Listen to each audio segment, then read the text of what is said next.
There are women who never truly grow up, not because they lack intelligence or capability, but because something inside them quietly resists the crossing into adulthood. This is not visible at first glance. In fact, these women often radiate a special kind of charm, light, spontaneous, magnetic. They seem alive in ways others are not. But underneath the surface lies a deeper truth, a silent terror of maturity, of responsibility, of choosing one path and letting the others go. Carl Jung described this phenomenon as Puella Aeterna, the eternal girl archetype. She is the feminine counterpart to the puer aeternus, the eternal boy. And just like him, she lives suspended between dreams and reality, enchanted by possibility but terrified of commitment. The eternal girl doesn't live in time the way others do. She drifts, collecting beginnings without endings, romances without depth, ideas without follow-through. Her eyes sparkle with wonder, but they also conceal sorrow, the sorrow of never truly belonging anywhere. She prefers the intoxication of what could be over the grounding of what is. Her life is filled with motion but little direction. She may be admired for her creativity, for her freedom, for her endless fascination with the world. But deep down, she is not free. She is trapped in a pattern that promises lightness but delivers emptiness. What she fears is not just aging. It is the symbolic death that maturity requires. To grow up is to grieve the fantasy. It is to let go of the illusion that someone will come and rescue her, that she can live many lives without ever truly inhabiting one. It is to stand still and feel everything she has been running from. And this stillness terrifies her. Yet the tragedy of the eternal girl is not that she is wrong to be light or spontaneous or full of dreams. It is that she has not yet found a place inside herself where those qualities can take root and become something lasting. Her brilliance fades quickly because she has no container for it. Her relationships burn brightly and then vanish because she is always waiting for the fantasy, never meeting the reality. And all the while, life continues, asking her not to abandon her lightness but to ground it, not to stop dreaming but to finally choose. The Puella is not a flaw. She is a phase of the psyche. But when she stays too long, she begins to steal from the woman who could be. To begin leaving her behind is not betrayal, it is the beginning of return. Not to a fantasy, but to oneself. The eternal girl moves through life with wings but no roots. At first, her presence feels like a breath of fresh air, curious, playful, full of potential. Yet over time, a pattern emerges, a life lived in circles. She is always in motion but never arriving. Her days are filled with beginnings, new relationships, new ideas, new identities, but none are carried to completion. She touches everything but holds on to nothing. This is not mere indecision. It is a defense. The Puella Aeterna archetype lives in a state of psychological suspension, and her symptoms reflect this refusal to land. In relationships, she seeks ecstasy, not endurance. The intoxication of first contact thrills her. The idealized partner, the perfect connection, the dream of being fully seen and chosen. But as the veil of illusion lifts and the reality of another's humanity sets in, she retreats. She begins to say, "It's not the same anymore," or "Something has changed." But it's not the other who has changed. It is her disappointment that the fantasy could not be sustained. The moment love requires vulnerability, forgiveness, or sustained effort, she begins to disappear. She is not fleeing the other, but the mirror they hold up to her own incompleteness. In work and purpose, the pattern is the same. She is drawn to projects that feel meaningful, bold, artistic, even sacred. She is often full of grand visions and eloquent words. But when the dream must meet the discipline of routine, when effort must replace inspiration, she loses interest. She convinces herself that the opportunity wasn't aligned or the timing wasn't right. Yet behind this rationalization is a deeper fear. The fear of becoming ordinary, of committing to one form of self when so many identities remain unchosen. She calls it freedom, but it is not freedom, it is fragmentation. And so she wanders. She may seem dynamic, even magnetic to others, but inside she feels increasingly hollow. She collects experiences like souvenirs, but none of them live inside her. There is always another plan, another person, another reinvention around the corner. But what she avoids most is the stillness of staying, the quiet honesty of saying, "This is my life, and I choose it."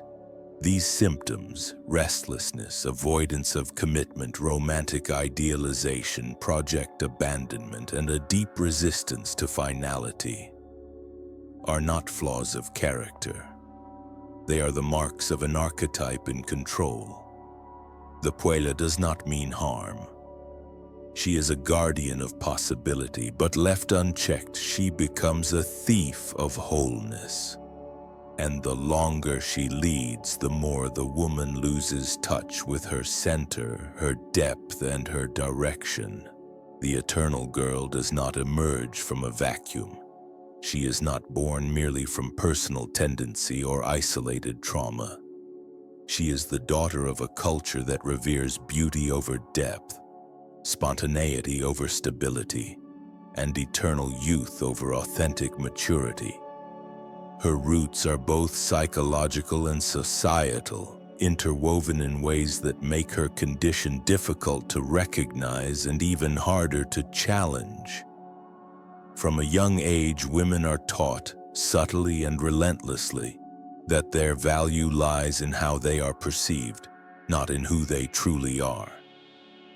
They are praised for being sweet, light, desirable, agreeable. The message is clear. Be delightful, be attractive, be wanted. But do not be too assertive, too deep, too grounded in your own authority. Over time, this cultural programming shapes not only behavior but identity. And for some, it becomes an unconscious contract. Stay youthful, stay charming, and you will be safe. You will be loved. But what happens to the parts of a woman that do not fit this image? What happens to the voice that wants to say no, the soul that longs for rootedness, the psyche that hungers for meaning? These deeper aspects are quietly exiled, and in their place grows the persona of the Puella, a carefully constructed image of the desirable, untouched girl. Not because she is superficial, but because the culture has rewarded her for it. She becomes what the world asks of her, and in doing so, slowly forgets how to be herself. Yet culture alone is not the full story. There is often a deeper wound beneath the surface. Many eternal girls carry within them the imprint of unresolved childhood trauma, moments when love was conditional, when safety required compliance, when emotional expression led to rejection. In those early experiences, the seed of fear is planted. To grow up is to be abandoned. To choose is to risk loss. To become real is to feel pain. And so the psyche finds refuge in lightness. She floats because sinking means feeling the weight she once could not bear. Marie-Louise von Franz spoke of this with sharp clarity. The Puella, she said, is not merely a dreamer. She is a woman defending herself against the unbearable. She constructs a life of movement to avoid stillness. She wears the mask of spontaneity to avoid confrontation. She surrounds herself with endless possibility so she never has to face the ache of limitation. This is why the eternal girl cannot simply be told to grow up. Her resistance is not arrogance, it is a survival strategy. And her fragility is not weakness, it is a consequence of a life spent performing an image rather than inhabiting a truth. To understand her is not to judge, but to see with compassion. She is not lazy nor broken, she is afraid. And until that fear is named, felt, and integrated, she will continue to live in the almost, a life admired but never truly lived. Behind the charm of the eternal girl lies a shadow few dare to name. It is not the sparkle in her eyes, but the hollowness behind them. It is not the lightness of her presence, but the quiet panic that rises when things become real.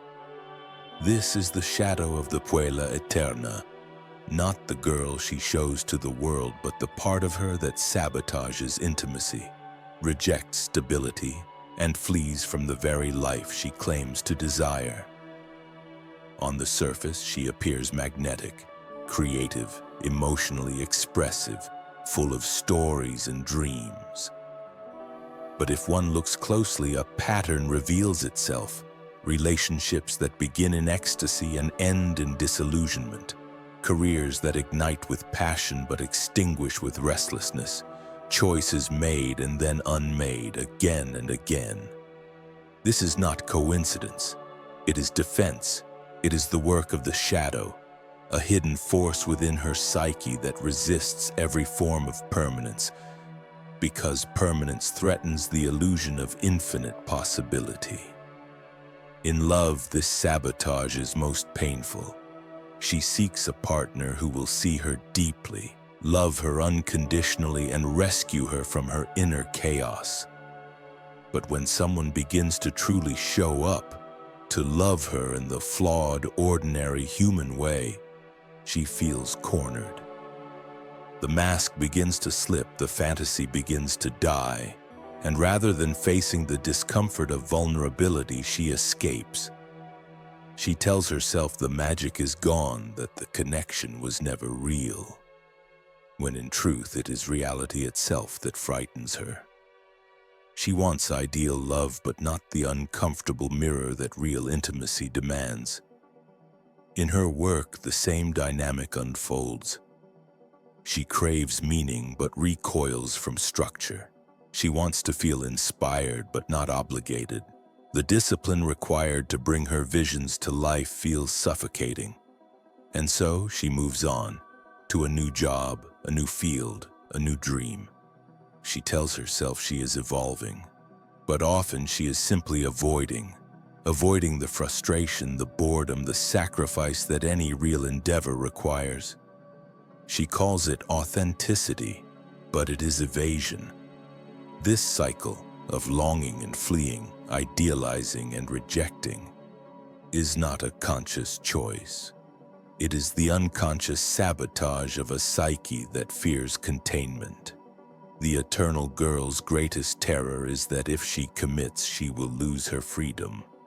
But what she fails to see is that without commitment, she loses herself. Her identity remains fluid, unanchored, performative. And so the sabotage continues, not as malice, but as unconscious repetition. She does not know why her relationships collapse, why her dreams fade, why even in moments of joy a quiet sadness lingers. The truth is simple, though hard to face. She is being lived by an archetype. Until she sees this, the eternal girl will keep running, not from others, but from the woman she was meant to become. At the heart of the eternal girl's fragmentation lies a silent absence. An inner structure never built, an inner masculine never integrated. Carl Jung called this force the animus, the rational ordering principle in a woman's psyche which, when mature, grants her clarity, direction, and autonomy. But in the Puella, the animus remains undeveloped. It is not an inner guide, but an echo chamber of fantasies. Grand ideas, impassioned speeches, imagined futures, rarely grounded in real action. Without a mature animus, the eternal girl cannot root herself in the world. She speaks of deep desires but avoids concrete steps. She has vision but no follow-through. Her dreams remain suspended in abstraction. And when life demands discipline or decision, she becomes overwhelmed, restless, or disillusioned. This lack of inner integration leaves her vulnerable to being possessed by the very archetype she does not recognize as running her life. Jung, writing on the anima and animus, warned of this, that a woman who does not consciously engage her animus will be ruled by it in distorted form. She will appear strong but crumble under pressure. She will speak of knowing herself yet remain confused. She will search for truth yet avoid the stillness required to hear it. Individuation, the process of becoming whole, is the journey out of this fragmentation. It requires more than self-discovery. It demands integration. The eternal girl must not only see her patterns but confront the psychic structures she has abandoned. She must meet the animus not as an idealized external savior but as an internal presence she is called to develop. The part of her that thinks clearly, sets boundaries, accepts consequences, and carries things through. This inner work is neither glamorous nor comfortable. It requires discipline of thought, discernment in speech, and the courage to act even when inspiration fades. For the Puella, this feels like death. It is the symbolic death of the childlike ego, the self that survived by pleasing, performing, and floating. But without this death, no new self can be born. What keeps many women trapped in the Puella archetype is the confusion between freedom and avoidance. She believes she is free because she does not choose. But true freedom comes not from escaping life, but from entering it fully, with structure, responsibility, and conscious presence. To individuate is not to become someone else, but to gather the pieces of the self and bring them home.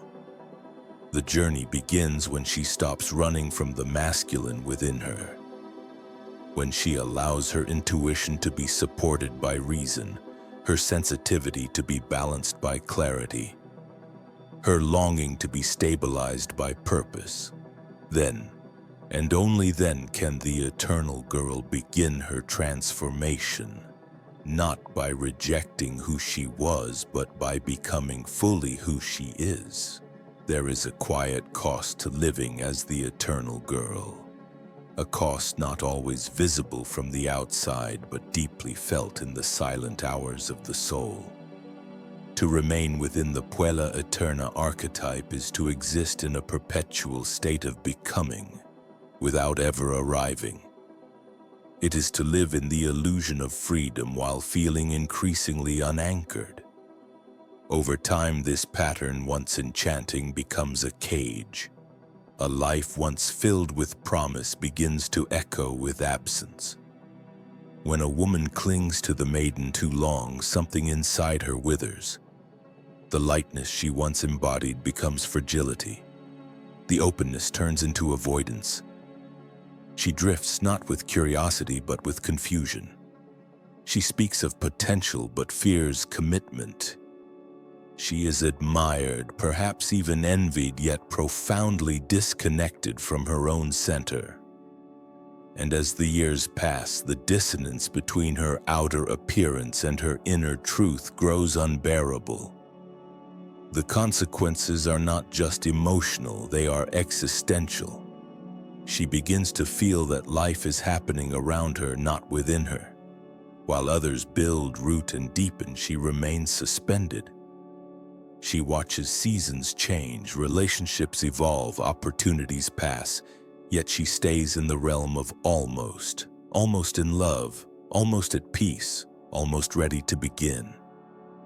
This almost becomes a haunting refrain, a reminder that she is not truly living, only rehearsing. And when time begins to show its marks, on the body, in the mirror, in the soul, the crisis deepens.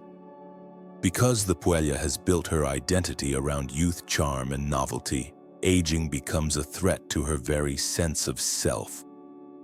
She may resist with frantic energy, investing in appearance, chasing new highs, clinging to performative affection. But beneath the surface, an invisible collapse is taking place. The life she created to avoid pain is now the very source of it. Worse still, the longer she delays the process of inner integration, the more distant her true self becomes. She no longer knows what she wants, only what she should avoid. Her choices are driven not by clarity but by fear. She avoids conflict yet lives in constant inner tension. She longs for connection yet sabotages intimacy. She seeks meaning yet rejects the commitment it requires. Jung once wrote that a woman who does not integrate her inner contents becomes a puppet of unconscious forces. This is the hidden tragedy of the eternal girl. She is not free. She is ruled, not by others, but by the unacknowledged forces within her that keep her spinning in circles. And so the question emerges softly at first, then louder. How long will you remain the girl when life is asking you to become the woman? If she does not answer, time will. And by then what remains may be not enchantment, but regret. Aging for the eternal girl is not merely the passage of time, it is the collapse of the illusion. The mirror becomes a battlefield, not because beauty has faded, but because the image she clung to no longer protects her.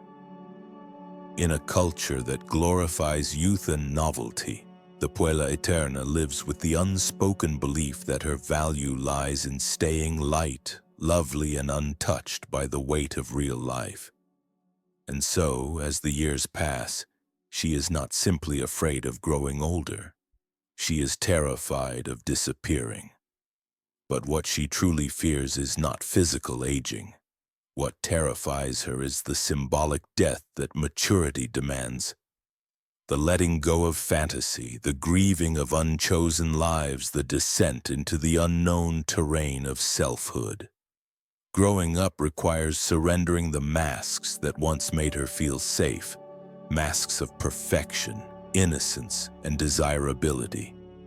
It means facing the pain of decisions made too late, of truths long avoided, of years spent chasing approval instead of authenticity.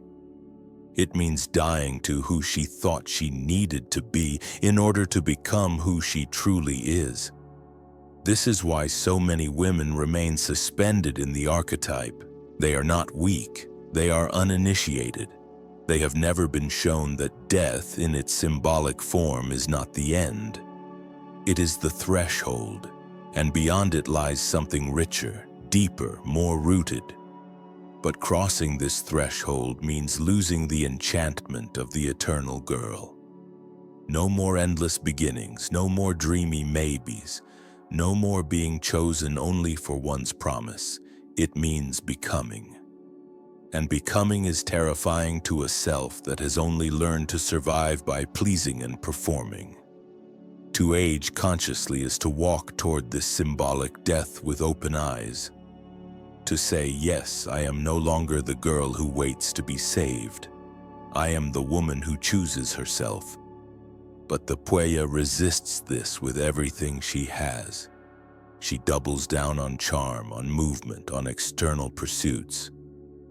She reinvents herself again and again, hoping that the next version will finally bring the wholeness she craves. Yet the emptiness persists. Not because she is unworthy, but because she is still avoiding the only path that leads to true fulfillment. The inner descent. Only through this descent, this brave dying of the old self, can the mature feminine be born. The queen, the wise woman, the inner sovereign, they are not roles we assume but states of being that arise when we stop running from depth. And that depth does not come from time, it comes from truth. The tragedy of avoiding this death is not just the fear it creates, but the life it prevents. Because the longer the woman clings to the eternal girl, the more she withers inside, brilliant on the outside but fading within. And one day, if she is not careful, she may wake to realize that she has lived decades in delay, postponing her becoming in the name of a fantasy that was never meant to last. There comes a moment, quiet, often painful, when the illusion no longer holds. The eternal girl, once so radiant in her freedom and fantasy, begins to feel the weight of her own detachment.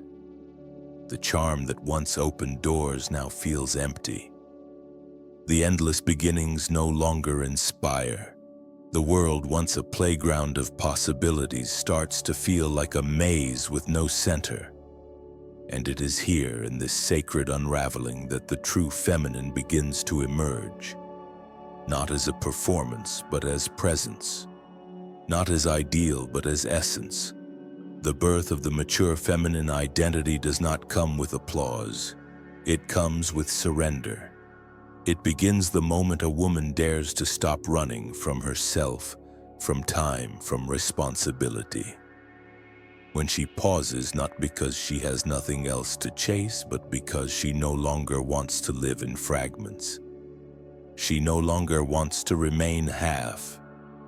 She is tired of being admired but not seen, desired but not understood, active but not rooted.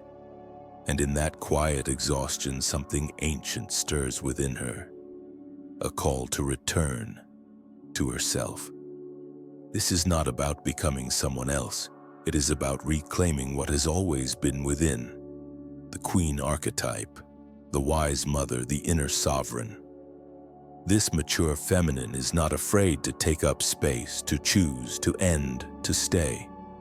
She no longer waits to be chosen. She chooses. She no longer lives in reaction. She lives in direction.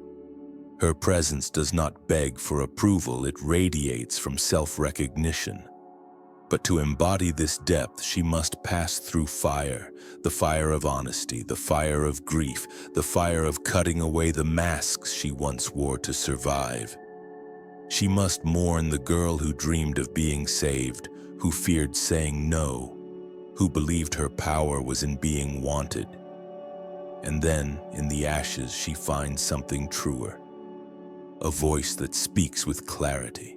A body that belongs to no one but herself, a soul that no longer asks permission to exist. This woman, the integrated, mature feminine, is not perfect. She is not always soft. She is not always agreeable, but she is whole. She holds her contradictions with grace. She has faced her shadow and still stands. She knows how to nurture and how to walk away. She can feel deeply and set firm boundaries. She creates not to be admired, but because creation is her nature. She no longer fears solitude because she has made a home within. The birth of this woman is the true initiation, the arrival into fullness, and it does not depend on age, nor on roles, nor on status. It depends on one choice: to stop abandoning oneself, to step out of the maiden's mirror and into the raw, grounded truth of being. Because only when the eternal girl steps aside can the real woman finally rise, not to perform, but to reign. To lead your own life is no small act. It is not a posture, not a declaration made once and forgotten. It is a decision that must be made again and again, often in silence, often in solitude. For the woman emerging from the shadow of the Puella Aeterna, this decision is nothing short of revolutionary. She has spent years orbiting around others, their desires, their approval, their expectations, waiting to be chosen, validated, rescued. But now, the turning begins. Not outwards, but inwards. Because at some point, the pain of waiting becomes greater than the fear of becoming. It takes courage to step away from the stories she was taught. Courage to stop performing softness when she is angry. Courage to say no when she's been trained to please. Courage to admit that the life she's built was not truly hers, but a patchwork of survival strategies and borrowed dreams. To lead her own life, she must first reclaim her voice, not the one shaped by external applause, but the one buried beneath years of self-betrayal. This is not a comfortable journey. To lead your life means making peace with the loneliness that comes when you no longer conform. It means setting boundaries that may disappoint others. It means building something real, something that might fail, might demand more than you think you can give, but that is finally yours. And this the Puella never dared to do. She dreamed, she floated, she feared, but the woman she is becoming, she chooses. And in that choice, something shifts. No longer does she chase love to feel complete. No longer does she abandon herself in moments of conflict. No longer does she remain silent when truth trembles on her tongue. She is not waiting for life to begin. She is living it, fully, imperfectly, bravely. The courage to lead your own life is not dramatic. It's in the small, sacred moments. Saying no to the familiar pain. Choosing purpose over comfort. Staying when it gets hard. Leaving when it no longer serves. Speaking even when your voice shakes. Failing and standing again, not because someone tells you to, but because you now belong to yourself. Jung once wrote that individuation begins the moment a woman dares to step beyond the image of who she thought she should be. And this is the heart of true leadership. Not domination, not control, but alignment. A life led from within, not dictated from without. To lead your own life is to become the author of your own story. Not the fairy tale of the eternal girl, but a narrative rooted in truth, depth, and presence. And though the world may not always applaud and the path may not be paved, there is no greater liberation than to finally look in the mirror and see, not a mask, not a performance, but you. There comes a time in every woman's life when the mirror is no longer just glass. It becomes a threshold, a place where she no longer sees who she's pretending to be, but catches a glimpse of who she's meant to become. The journey from the eternal girl to the sovereign woman is not paved with comfort. It asks for honesty, for mourning, for the courage to stop rehearsing a life that was never truly hers. Many women live in quiet confusion, admired yet empty, adored yet lost. They wonder why relationships never last, why purpose feels elusive, why peace never arrives. And the answer lies not in what they lack, but in what they've refused to face, the parts of themselves frozen in youth, afraid of commitment, terrified of becoming. But healing begins the moment they stop searching for salvation outside and start turning inward. This is not about abandoning beauty or softness. It's about no longer hiding behind them. It's about integrating what was once disowned: responsibility, direction, structure, and realizing that these are not the death of freedom, but its foundation. Because real freedom isn't escape, it's presence, it's choosing, it's staying. To the woman reading this, if you feel the ache of unrealized potential, if you sense a life half-lived beneath the surface of appearances, know that this is not the end. It is a call. The call to cross the mirror. To lay down the fantasy and rise in truth, to move from almost to arrival, from being admired to being whole. No one will do it for you. The world will not pause to grant you permission. But your soul is waiting. And beyond the ache, beyond the fear, there is something deeper. The woman you were always meant to be. Not a performance, not a dream, but a presence. Full, rooted, real.